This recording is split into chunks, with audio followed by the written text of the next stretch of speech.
The studio lights were dim, the air tense, and the silence heavy enough to make even the camera crew hold their breath. Demet Özdemir sat across from the host, her eyes focused but distant, as if she were about to reveal something she hadn't planned to. It wasn't just another interview, it was the one that would have everyone talking by morning. The host leaned forward. Demet, he began carefully, you've been very quiet about certain things lately, especially regarding Yaman. Fans are wondering if there's something left unsaid between you two.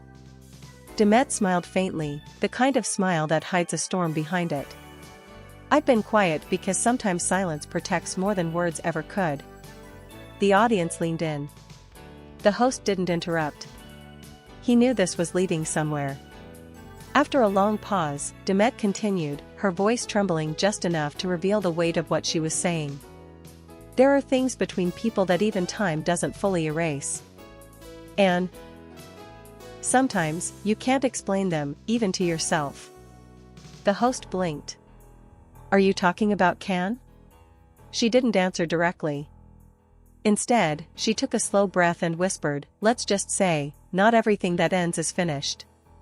That was it, the sentence that would ignite an entire storm online. By the time the interview aired that night, Twitter was on fire. Hashtags like #DemetConfession and #CanYamanTruth started trending worldwide. Clips of her expression, her tone, and that single mysterious line, not everything that ends is finished, were replayed over and over again. Fans analyzed every word. Some claimed it was a subtle message to Can, others said it was closure disguised as mystery. But one thing was certain, she had said something she had been holding back for a very long time. What made the confession even more intriguing was what came after. Later that same evening, Demet posted a cryptic Instagram story. A photo of the sea at sunset with the caption, "Some things you can't explain, because they were never meant to be understood." It sent everyone into a frenzy. Who was she talking about? What couldn't she explain? And most importantly, did Can know? Because just 1 hour later, Yaman posted something too. A black and white photo with no caption, only a single symbol. The timing was too close to be coincidence. The internet exploded with theories. Some said he was responding to her. Others thought it was his way of saying goodbye. But a few, the ones who'd followed their story from the start, believed something else entirely. That maybe, just maybe, this wasn't an ending. It was a confession wrapped in silence. The morning after the interview, every entertainment outlet across Turkey, Italy, and Spain had the same headline splashed across their front pages. Demet Özdemir's mysterious confession to Yaman shocks fans, even I can't explain this. Clips from the interview were everywhere, Twitter, TikTok, YouTube. Fans paused and replayed the moment over and over, zooming in on Demet's expression, analyzing every flicker of emotion in her eyes.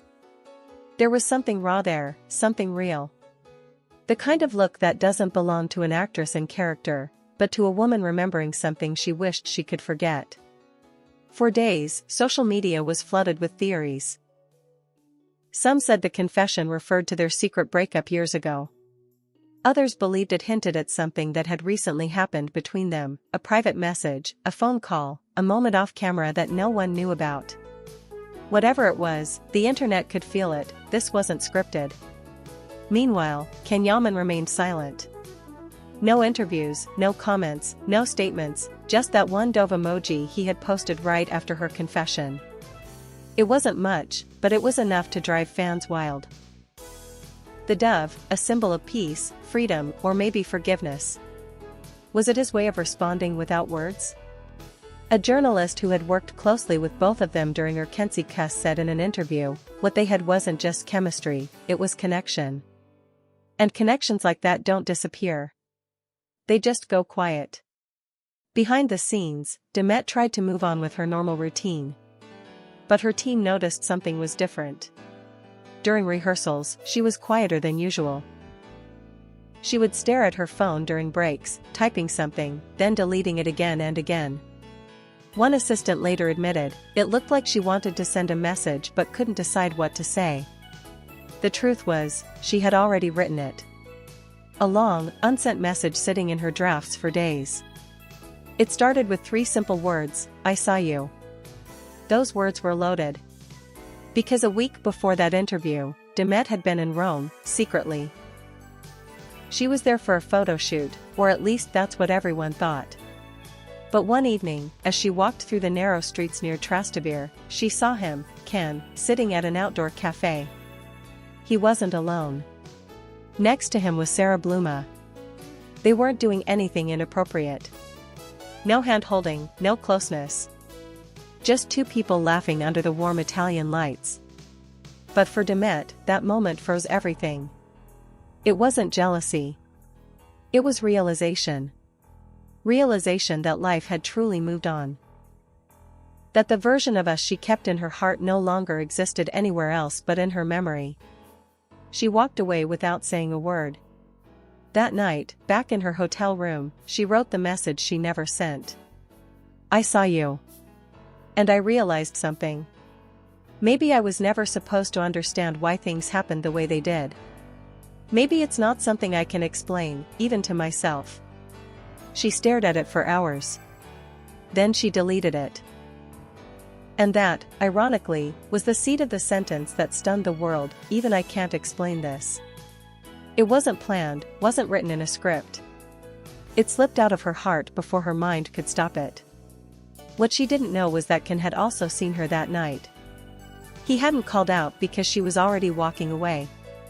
He had simply watched, frozen, realizing that the silence between them said more than words ever could.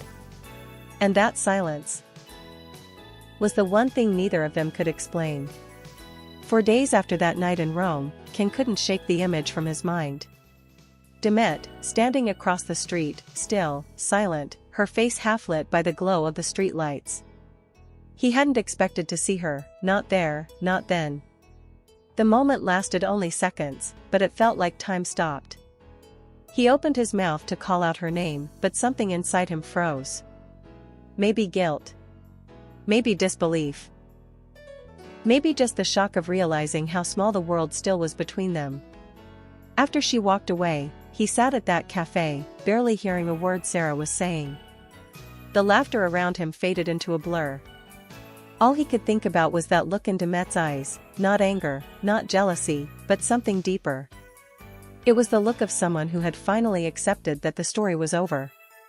When the interview aired days later and he heard her words, "Even I can't explain this," his chest tightened. He knew exactly what she meant. It wasn't a mystery to him. It was a mirror. Because he couldn't explain it either. That night, he turned off his phone and sat on his balcony in Rome, staring at the city lights.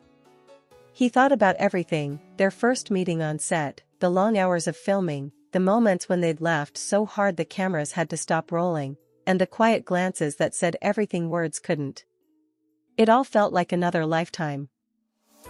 But even as the years passed, he had never truly moved on. He had learned to smile without her, to work without her, to live without her, but not to forget her. Every time someone mentioned her name, something in him still reacted. That's why he posted the dove emoji. It wasn't a random symbol. It was their thing. Years ago, on a long filming day, Demet had found a small dove feather on set. She handed it to him and said, "Maybe this means peace follows us, even when we fight." They both laughed. But he kept that feather for months, tucked inside his script folder.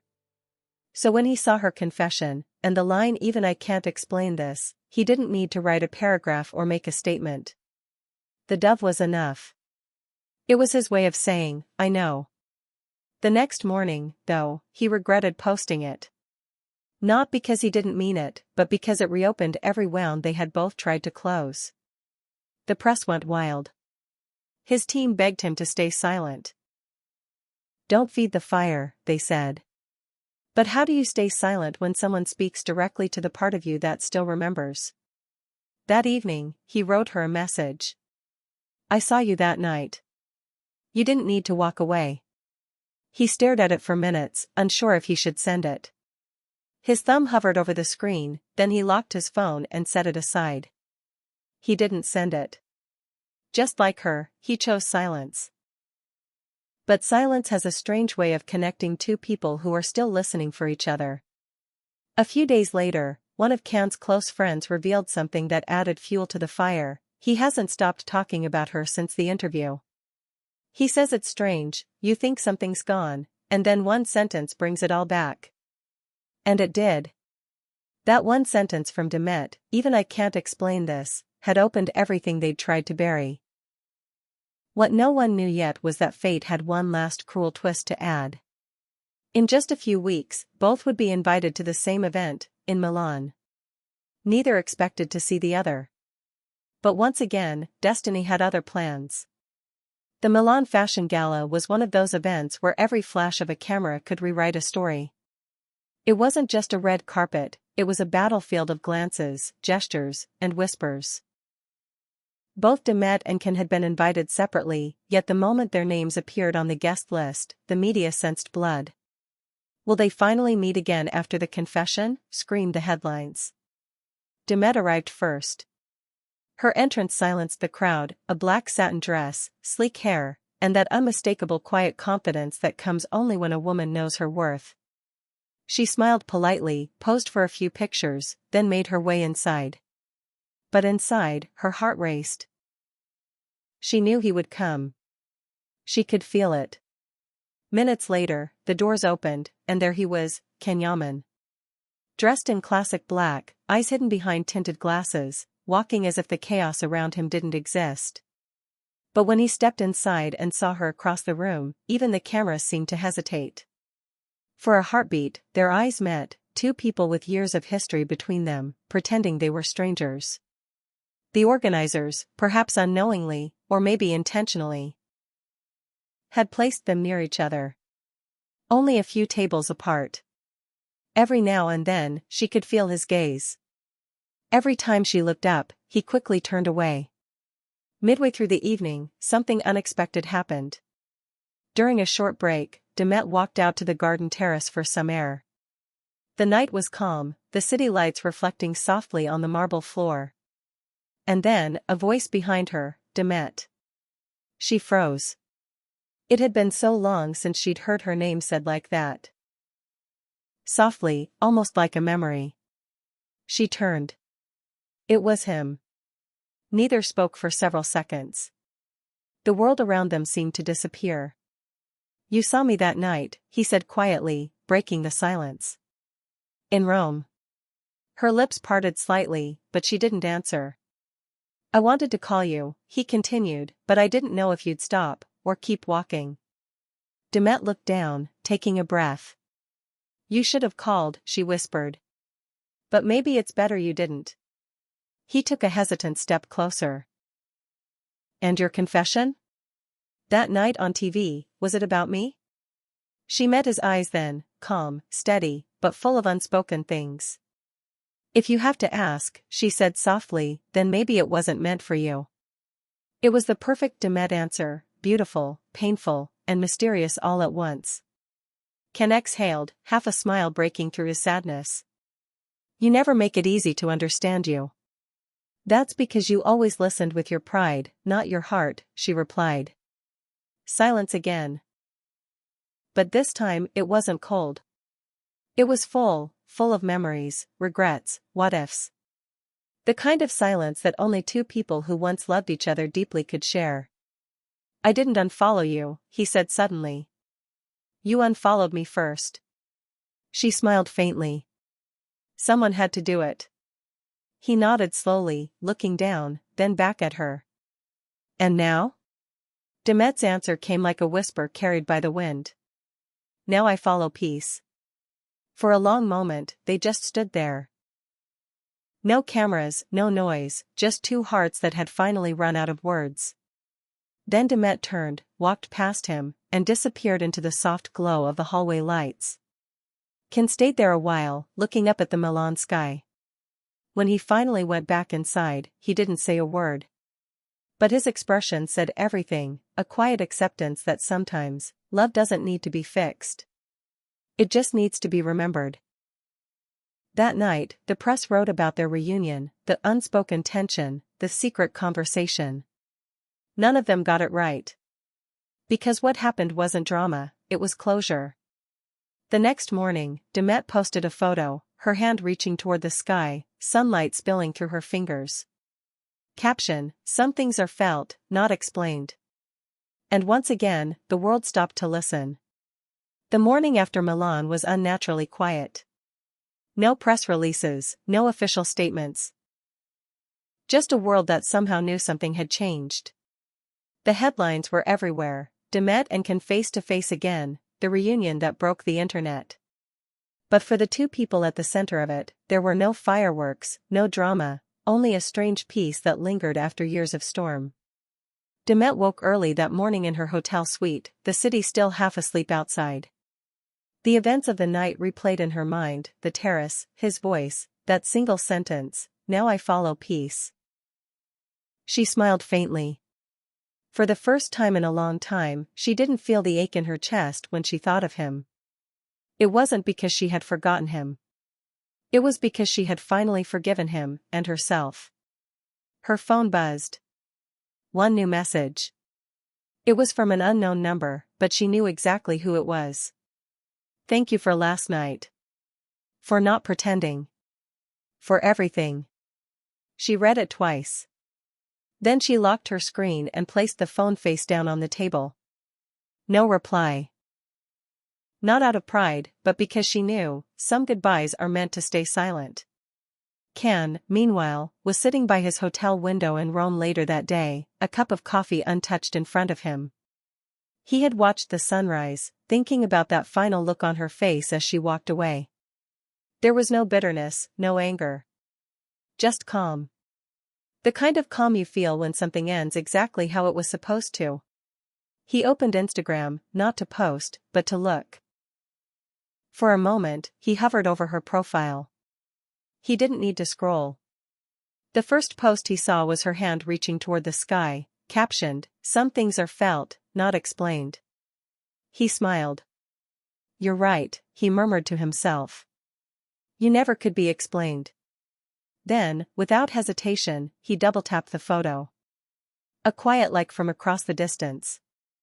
Back in Istanbul, her phone buzzed again, a simple notification: "Can Yaman liked your post." She stared at it for a moment, then let out a soft breath and whispered, "Maybe that's enough." Because in that tiny act, across countries and years, everything that had ever been said or left unsaid between them found its final note. No interviews followed. No statements.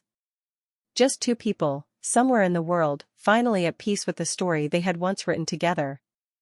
Weeks later, Demet was seen filming a new project, lighter, freer, smiling in a way that seemed different. Reporters shouted questions about the Milan night, but she only said one thing: sometimes, the most beautiful endings aren't about winning or losing. They're about understanding. Can, too, had moved on, working, traveling, living quietly. In one interview, when a journalist asked if he had seen Demet recently, he gave a small smile and replied, "Some people you don't need to see to know they're doing well." And that was it, their final chapter. No bitterness, no scandal, no explanation. Just two hearts that once beat in sync, now walking their separate paths with gratitude instead of grief. Because love doesn't always end with distance or betrayal. Sometimes it ends when both souls finally understand that they've already given each other everything they could. Demet had said it best, "Even I can't explain this." But maybe it didn't need explaining. Because some stories are not meant to be understood. They're meant to be felt. And theirs would be felt forever.